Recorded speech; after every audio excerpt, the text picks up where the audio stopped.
നമസ്കാരം. The tarot insight journey എന്ന YouTube ചാനലിലേക്ക് സ്വാഗതം. ഇന്ന് നമ്മൾ സൺ സോഡിയാക് സൈനിലെ, അതായത് സൂര്യരാശിയിൽ ഈ പുതുവർഷം ചിങ്ങമാസം 1-ാം തീയതി തുടങ്ങി നമ്മുടെ ജീവിതത്തിലേക്ക് ഉണ്ടാകുന്ന ഫലങ്ങളാണ് നോക്കുന്നത്. ഫയർ എനർജിയിൽപ്പെട്ട ആൾക്കാർ, അതായത് ഏരിയസ്, ലിയോ, സാഗിറ്റേറിയസ്, ഈ 3 രാശിയിലുള്ള വ്യക്തികളുടെ ഫലങ്ങളാണ് നമ്മൾ നോക്കുന്നത്. ഈ വ്യക്തികളുടെ പൊതുവായ സ്വഭാവങ്ങൾ പറയുകയാണെങ്കിൽ ഇവർക്ക് ശക്തമായ വികാരമാണ് ഉള്ളത് എന്ന് കാണാം. അങ്ങനെ വികാരങ്ങൾ പല സ്ഥലങ്ങളിലും പ്രകടിപ്പിക്കുന്നതും കാണാം. ചില സമയത്ത് ആത്മനിയന്ത്രണമില്ലാതെ പൊട്ടിത്തെറിക്കുന്ന അവസ്ഥകൾ. അതേപോലെ കാര്യങ്ങൾ ചെയ്യുവാൻ വളരെ ആവേശഭരിതരായ വ്യക്തികളാണ് ഇവർ. വികാരഭരിതരുമാണ് ഇവർ. അവർക്ക് നല്ല ഒരു സ്വഭാവ ഗുണം ഉണ്ടാകും എന്ന് കാണുന്നു. അവരുടേതായ വ്യക്തിത്വത്തോടു കൂടിയാണ് അവർ മുന്നോട്ട് നീങ്ങുന്നതായി കാണുന്നത്. പല കാര്യങ്ങൾ നേടിയെടുക്കുവാനുള്ള കഴിവ് ഉണ്ട് എന്ന് കാണുന്നു. അതിനുള്ള ഒരു ആത്മവിശ്വാസവും ഉണ്ട്. മുന്നേ പല കാര്യങ്ങളിലും തോറ്റിട്ടുണ്ടെങ്കിൽ പോലും അതിൽ നിന്ന് ഉയർത്തെഴുന്നേറ്റ് വന്ന് ഇവർ നേടിയെടുക്കുവാൻ ശ്രമിക്കുന്നതായി കാണും. ഇനി കുറേ കാര്യങ്ങളിൽ താല്പര്യം പ്രകടിപ്പിക്കുക, അതായത് പുതിയ കാര്യങ്ങൾ പഠിച്ചെടുക്കുവാനോ അല്ലെങ്കിൽ ഒരു പുതിയ കാര്യങ്ങളിലേക്ക് നീങ്ങുവാനോ ഇവർ താല്പര്യം പ്രകടിപ്പിക്കുന്നതായി കാണുന്നു. ഇനി നമ്മൾ ഇവരുടെ career, finance, relationship, health, overall ഈ കാര്യങ്ങളെക്കുറിച്ച് പൊതുവായ ഒരു ഫലം നമുക്ക് നോക്കാം. ഇവിടെ കരിയർ എന്ന് പറഞ്ഞ 8 ഓഫ് പെന്റക്കിൾ എന്ന കാർഡാണ് വന്നിരിക്കുന്നത്. ഇവിടെ 8 ഓഫ് പെന്റക്കിൾ എന്ന കാർഡിൽ നിങ്ങൾക്ക് ഒരു ഗ്രോത്ത് ഉണ്ടാകുന്നു എന്നതും കരിയറിന് തൃപ്തികരമായ വിധത്തിൽ അത് നിങ്ങൾ കണ്ടെത്തുവാൻ ശ്രമിക്കുന്നു എന്ന് കാണുന്നു.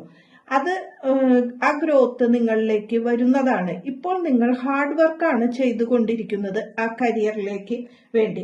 അതിന്റെ വളർച്ചയാണ് നിങ്ങൾക്ക് ഇനി എത്തുവാൻ ഉള്ളത് എന്ന് കാണുന്നു. നിങ്ങളുടെ ഫൈനാൻസിൽ പറയുകയാണെങ്കിൽ സ്ട്രെങ്ത് എന്ന കാർഡാണ് വന്നിരിക്കുന്നത്. നിങ്ങൾ ഫൈനാൻസിൽ വളരെ ശക്തമായി ഒരു തീരുമാനമെടുക്കേണ്ട സമയമാണ് എന്ന് കാണുന്നു. കാരണം നിങ്ങൾ പല കാര്യത്തിലും സ്ട്രെങ്തോട് കൂടി കാര്യങ്ങളെ നേരിടുവാൻ പഠിക്കണം എന്നാണ് ഇവിടെ പറയുവാനുള്ളത്. പല കാര്യങ്ങളും കൺട്രോൾ ചെയ്തു പോകണം എന്നും കാണുന്നു. അതായത് സാമ്പത്തിക കാര്യങ്ങളിൽ നമുക്ക് ഒരു കൺട്രോൾ ആവശ്യമാണ് എന്നതാണ് ഇവിടെ കാണിക്കുന്നത്. ലവ് ആൻഡ് റിലേഷൻഷിപ്പിൽ 5 ഓഫ് വാണ്ട് എന്ന കാർഡാണ് വന്നിരിക്കുന്നത്. ഇവിടെ നിങ്ങൾ സ്ട്രഗിൾ ചെയ്തുകൊണ്ടിരിക്കുന്ന ഒരു അവസ്ഥയാണ് കാണുന്നത്. ഇതിനു മുന്നേ വിവാഹമോ അല്ലെങ്കിൽ നിങ്ങൾക്കൊരു റിലേഷൻഷിപ്പോ ഉണ്ടായിട്ടുണ്ടെങ്കിൽ ആ സന്തോഷകരമായ അവസ്ഥയിൽ നിന്ന് മാറി അറ്റ് പ്രസന്റ് നിങ്ങൾ അതിൽ വളരെ സ്ട്രഗിൾ ചെയ്തുകൊണ്ടിരിക്കുന്നതാണ് കാണുന്നത്.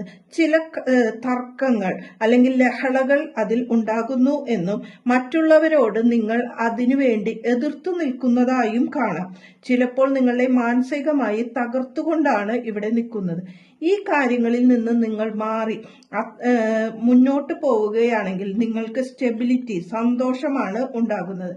അതുകൊണ്ട് നിസ്സാരമായ തർക്കങ്ങളിൽ ഏർപ്പെടാതിരിക്കുന്നതാണ് എപ്പോഴും നല്ലത്. ഹെൽത്തിൽ 7 ഓഫ് വാണ്ട് എന്ന കാർഡാണ് വന്നിരിക്കുന്നത്. ഹെൽത്തിൽ ചില പ്രോബ്ലങ്ങളെ അതിജീവിക്കുവാൻ നിങ്ങൾ ശ്രമിക്കുന്നതായി കാണുന്നു. ആ ശ്രമങ്ങളെ, ആ വെല്ലുവിളികളെ നിങ്ങൾ ഏറ്റെടുത്തിട്ടുണ്ട്. അപ്പോൾ ആ ശ്രമങ്ങൾ വിജയിച്ചു കഴിഞ്ഞാൽ ഒരു നല്ല ഗുഡ് ഹെൽത്ത് തന്നെ നിങ്ങൾക്ക് ഉണ്ടാകും എന്ന് കാണുന്നു. അതിൽ നിങ്ങളുടെ ചില നിയന്ത്രണങ്ങൾ, ശാരീരികമായി ചില നിയന്ത്രണങ്ങൾ കൂടി ആവശ്യമാണ് എന്ന് കാണുന്നു. ഫുഡിലായാലും അല്ലെങ്കിൽ എക്സസൈസുകളോ മെഡിറ്റേഷനോ അങ്ങനെയുള്ള കാര്യങ്ങൾ നിങ്ങൾ ചെയ്താൽ ഈ വെല്ലുവിളികളെ നേരിട്ട് നിങ്ങൾക്ക് മുന്നോട്ട് പോകുവാൻ സാധിക്കും. ഓവറോൾ പറയുകയാണെങ്കിൽ 8 ഓഫ് കപ്പ് എന്ന കാർഡാണ് വന്നിരിക്കുന്നത്. ഇവിടെ കപ്പ് എന്ന് പറഞ്ഞാൽ നിങ്ങൾ പല കാര്യങ്ങളിലും ഒരു മാനസികമായ വെല്ലുവിളികളെ ഏറ്റെടുത്തുകൊണ്ടിരിക്കുകയാണ്. അത് ഏത് കാര്യത്തിലായാലും, റിലേഷനിലായാലും ഹെൽത്തിലായാലും എന്തിൽ തന്നെയായാലും ആ ഒരു നിങ്ങൾക്ക് നിങ്ങളുടെ മാനസിക സന്തോഷം ഫില്ല് ചെയ്യുവാൻ സാധിച്ചില്ല എന്നതാണ് കാണുന്നത്. അതിൽ നിന്ന് നിങ്ങൾ മുന്നോട്ട് ധൈര്യപൂർവ്വം നടന്നു നീങ്ങുവാൻ ശ്രമിക്കുകയാണ്. വെല്ലുവിളികളെ ഏറ്റെടുക്കുവാനുള്ള ഒരു ധൈര്യം നിങ്ങളുടെ മനസ്സിൽ ഉണ്ട് എന്നതാണ് ഇവിടെ കാണുന്നത്. ആ വെല്ലുവിളികളെ നിങ്ങൾ മുന്നോട്ട് ധൈര്യപൂർവ്വം നേരിടുകയാണെങ്കിൽ മുന്നോട്ടുള്ളത് വിജയത്തിന്റെ പാതയാണ് എന്ന് കാണുവാൻ സാധിക്കും.